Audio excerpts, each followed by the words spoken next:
Shiv Sena party నుంచి వెళ్తూ బీజేపీకి 50 మంది ఎమ్మెల్యేలను తీసుకుని వెళ్ళడం జరిగింది.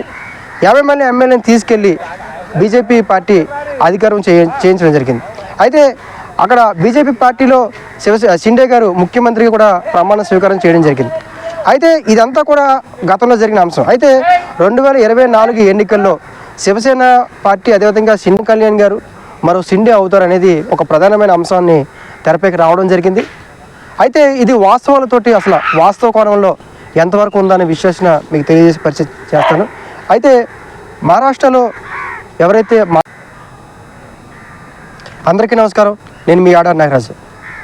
లోకేష్ గారిని డిప్యూటీ సీఎం చేయాలి అని ఏదైతే ప్రతిపాదన, అదేవిధంగా ఏదైతే ఆ యొక్క ఆలోచన ఉందో తెలుగుదేశం పార్టీ నుంచి బలమైన వాయిస్ని బయటకు వినిపించారో ఆ తర్వాత నుంచి ఒక బలమైన వాయిస్ కూడా బయటకు వస్తుంది. దానికి పవన్ కళ్యాణ్ గారు మరో షిండే అవుతారా, పవన్ కళ్యాణ్ గారు మరో షిండే అవుతారు అనేది ఒక ప్రధానమైన అంశాన్ని తెరపైకి రావడం జరిగింది.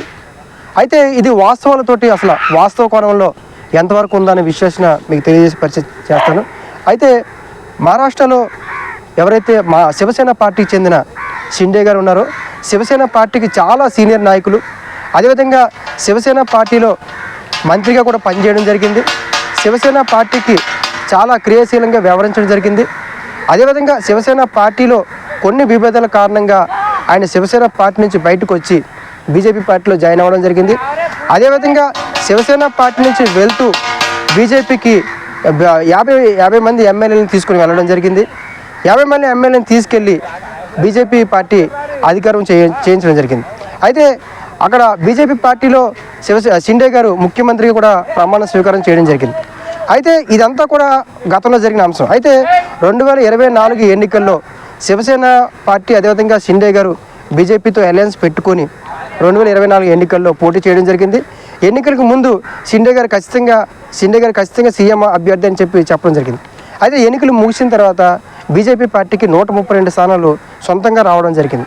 అయితే ఎప్పుడైతే 132 స్థానాలు వచ్చాయో, నేను 110 స్థానాల వరకు వస్తాయని చెప్పి నేను మహారాష్ట్రలో విశ్లేషణ చేయడం జరిగింది. 110 స్థానాలు బీజేపీకి ఇండివిజువల్ రావడం జరిగింది. అదేవిధంగా ఏదైతే శివసేన షిండే పార్టీకి 57 మంది ఎమ్మెల్యేలు రావడం జరిగింది. అప్పుడు షిండే గారికి ముఖ్యమంత్రి పదవి అడిగినా సరే ఇవ్వకుండా షిండే గారికి డిప్యూటీ సీఎం పదవి ఇవ్వడం జరిగింది. అయితే ఇప్పుడు షిండే గారు డిప్యూటీ సీఎంగా ఉన్నారు.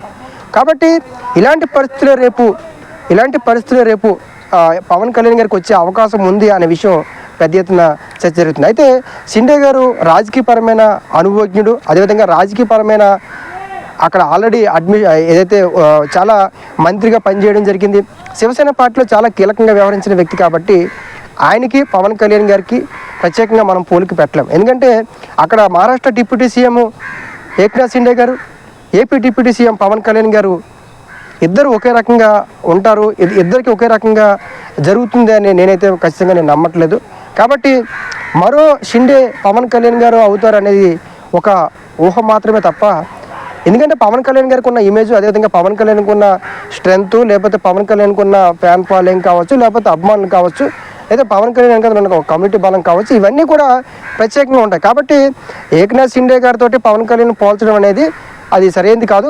ఒకవేళ నిజంగా అలాంటి సంఘటనలు వస్తే మాత్రం పవన్ కళ్యాణ్ గారు చాలా గట్టిగా ఎదుర్కోవడానికి సిద్ధంగా ఉంటారు తప్ప ఏక్నాథ్ షిండే లాగా సామూహికంగా ఉండిపోయే అవకాశం లేదు. ఎందుకంటే అవసరమైతే పవన్ కళ్యాణ్ గారు ఎంత రిస్క్ చేయడానికి సిద్ధమవుతారు. కాబట్టి పవన్ కళ్యాణ్ గారు మరో షిండే అయ్యే అవకాశం ఎట్టి పరిస్థితులు లేదు.